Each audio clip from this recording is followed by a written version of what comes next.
I was like, I've like given you every reason to forget it, and I was like, man, like he's really I was gonna leave you on day 3, but I thought that'd be fucked up. Well, I was gonna leave you after I saw you and gave it a chance. Hey, what's up everybody? It's Nick Davenport, AKA Mr. Mental Muscle, and we're back on the Mental Breakdown channel. Now, today we're gonna talk about Love is Blind. Now, if you're new to this channel, you may not be aware that I made quite a few videos on this topic. Some did some pretty good numbers in the hundreds of thousands of views, a lot of comments, a lot of opinions. So I kind of broke down the psychological perspectives of this show on season 3 primarily.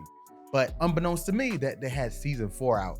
I didn't know, I was sleeping under a rock. But now that I have seen it up to the point that they've shown, I got some things to say. And as usual, we're gonna break it down using science and psychology. So let's get into it. Now, this season seemed to have a lot more emphasis on the couple's interactions and more so their drama rather than just the relationship itself. Obviously, the main premise of the show is you don't see the person for a week. You choose at the end, do you want to marry them? And then you go another month. Then at the end of that month, you say the I do's or you don't, and then it ends. So that's the main premise, but this seemed to circumvent more so around the interactions of how they feel about each other and the other participants of the show. And it got a lot of heated debates, a lot of battles, a lot of things going on. So for example, one of the biggest ones that I saw was a dynamic between Irina and Zach. Now, the reason I wanted to go into this because it showed numerous themes that we could really use on this channel. Now, one of them was insecurities. Now, most of us, I don't care how successful, confident you are, all of us have some form of insecurity. Now, insecurity is basically the lack of confidence or some aspect of oneself they don't feel too sure about. That's the term insecure. If you're secure with something, you're fine with it. Like say, if you knew something was on a shelf and you left it there, you can assure yourself that it'll be safe there, you're secure. Same thing with a relationship. If you trust your partner, you're secure on they'll be able to be the one for you and do what they need to do and not hurt you. But when it comes to oneself, we seem to get in our heads, and I talk a lot about this with my consulting clients, of how we can doubt ourselves, whether it be our beliefs, whether it be our looks, our endeavors, our career, the list can go on. But we can be insecure about a lot of things. Now, getting back to Irina, she was insecure about her acne, and she brought it up amongst the other girls. She even shared it with Zach. Maybe I'm insecure about like how my appearance in a way, or like I don't know. I don't think you're being like honest or something, so it makes me feel uncomfortable. If there's anyone I could trust with my feelings, it'd be you. You're a good guy. Now, the thing with insecurities is sometimes it comes in the form of more laid back, more docile, and you try not to stir up the pot, but sometimes it can come out more aggressively.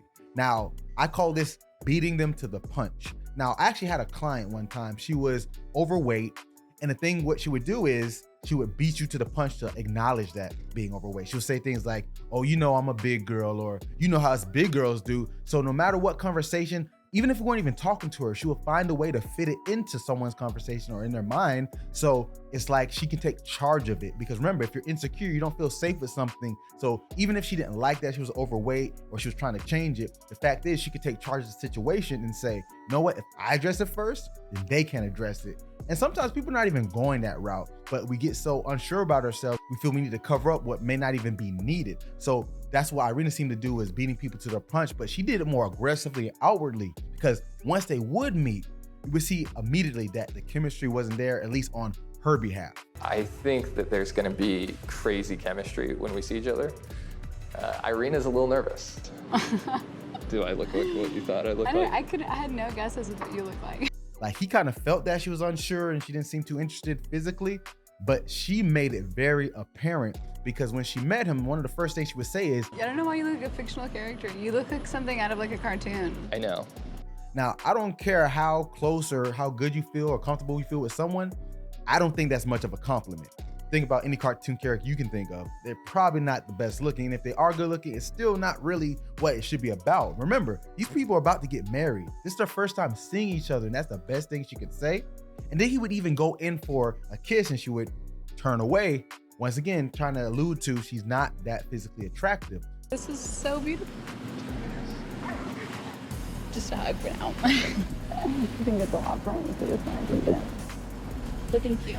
But this is a perfect segue to what would later on transpire, which will really blow up this relationship, is the fact that she would start projecting onto him whatever she felt inside to break up the relationship, sort of a self-sabotage. Now, typically when we self-sabotage, it's kind of like that beating someone to the punch. We want to address issues or make issues more known, apparent, or purposefully incite these issues so we can end the relationship. If you were like, Irina, when you touch me or hug me or hold my hand, I get uncomfortable. Like, I would be like, what the? I would like, I don't know if I'd be able to be with you, to be completely honest. Yeah. Some people might do this in the form of starting arguments for no reason, or purposely not reciprocating feelings so they can make them feel isolated and alone. So Irina kind of did all of this. Some people do it because they want to protect themselves because they've been hurt in the past and they don't want to relive that hurt. So their mindset is, let me just get to the end of this and initiate it myself. Kind of going back to that insecurity, beating someone to the punch. But if I do this, then no one can hurt me. You got the worst part. This is like, I've never like made anyone feel this way. Like, I'm literally treating you so poorly. Like, I know it. Like, I won't even like look at you, like touch you. Like, you talk to me and I literally look away. Like, I'm a complete jerk to you. And I know that. And I'm like, you don't deserve that.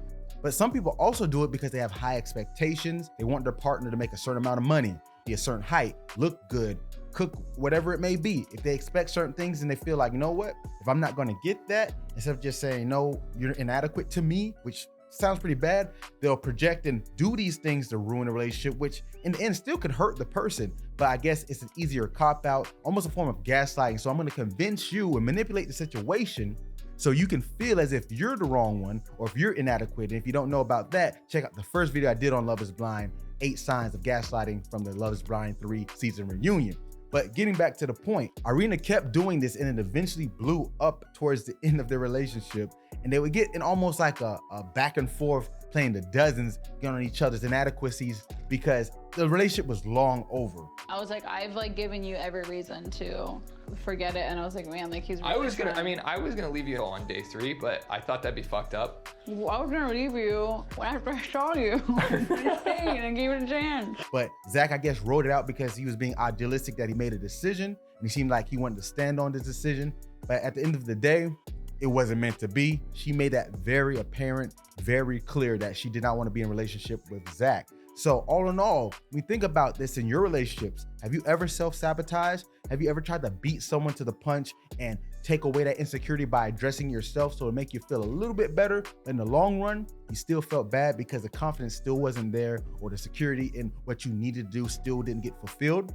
Think about that because it can be apparent in not only just romantic relationships, but work relationships with your friends, with your family, or just your own goals and endeavors. So there's a lot to take away from these episodes. I'm telling you, Love is Blind is a great experiment on human behavior, social psychology, personality psychology.